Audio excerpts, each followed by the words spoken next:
I'm James O'Connor. And I'm Adam Odor. Welcome to the tribe. Hello. One Tribe Q&A. Welcome. All right, pulling some questions from our Facebook group. First question, tournament day. What are some food recommendations and or time frames of eating before matches and to sustain throughout the day? This is a toughie. Yeah. This is tough because you don't know when you're competing sometimes. You don't know the time frame. Now, if you compete IBJJF, they're professionally organized. They'll tell you what time your match is, what mat. Almost no other organization is like that unless you're doing maybe a super fight. No. So this is tough to answer. Here's my take on it. Okay. And I'll give his right after mine. What I would do is set up my normal day, my normal routine. So if I eat at 7 a.m., I would eat at 7 a.m. anyways. I would go ahead and put it out like my normal day because your training is part of your normal day and you should revolve your meals around that, right? So if you train every day at noon, somehow you set up your meals, your schedule around that training, or if you train 2 or 3 times a day. So think in terms of just that. I don't think you need additional calories. Some people will maybe take supplements instead of eating because they're a little bit nervous and their stomach gets upset, so they'll get nutrition in with protein shakes. But that's normally what I do, and I honestly, I tend to almost fast because I'm normally trying to make weight and just the anticipation of, competing. I don't feel like I want to eat. I do a lot of supplements. What would you do, Adam? I feel like leading up to a comp, you should change your diet anyways to help with training. So at least when I'm trying to do it, it's 30 grams of oats and then protein powder and 30 grams of peanut butter every morning. So I would do the same thing. And then depending on when your match is, I'd probably only do fruit or something. I probably wouldn't do any more supplements, no rock stars or monsters if you're not normally doing it. Yeah, if you don't know, that was something that a lot of professional athletes will tell you they make the mistake of, is they changed up something the day of the competition they don't normally, and they tend to always regret that. So that's why I say just stay consistent, do what you normally do, and then if you expect to have 8 or 10 matches, something crazy, you can explore before you have the tournament day. Do it in your training. Explore the gels you can eat, mixing up protein, creatine, amino acids, whatever it is. There's a ton of research on tons of different things out there that you can explore.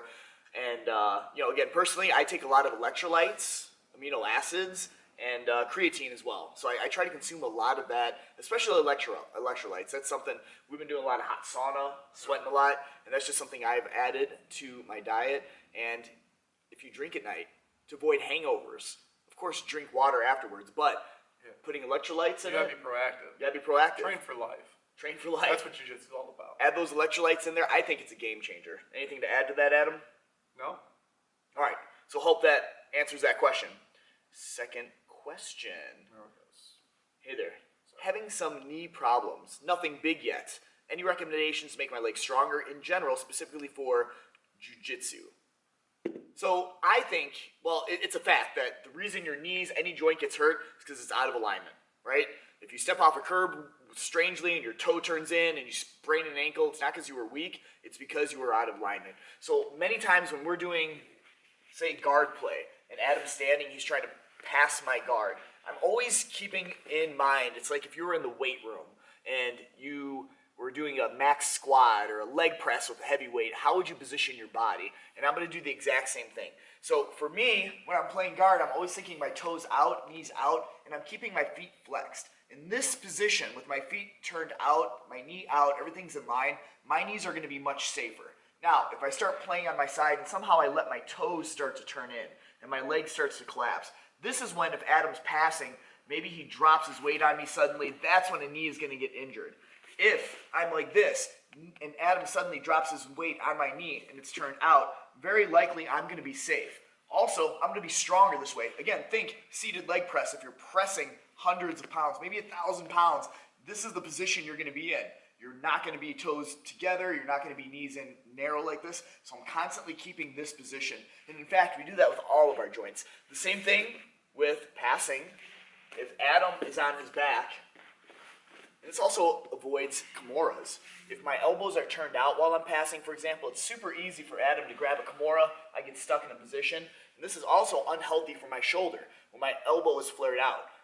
If I take and rotate my elbow in, that socket joint gets turned in, shoulders in a healthier position, elbows in a stronger position, so when I'm passing, not only am I stronger and everything's lined up, but I also avoid the Kimura. For Adam to come in and get the Kimura, it's much harder. As soon as I flare that elbow out, I'm in big trouble.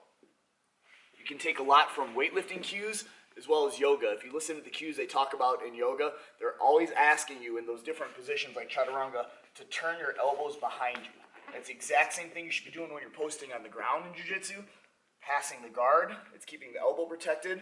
Same with the knees. If you listen to weightlifting, when they talk about planting your feet and turning your toes out, you're trying to squeeze the ground with your feet, turn it out. You're locking everything in tight. Socket, that ball and socket joint is turned in. You're in a much safer position. So that's my take on it. You can, of course, strength train, but putting yourself in a stronger alignment, stronger position, you're going to be safer. Anything to add to that, Adam? I don't lift weights, so I'm going to go with whatever he said. Yeah, you don't need to lift weights. He said it, not me. I'm taking that advice also. Pretty cool to have big muscles.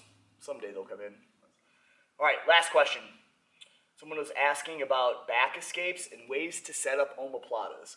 So instead of back escapes, I'm going to go with the omoplatas. I love the omoplata. Here's what you have to think about with jiu-jitsu.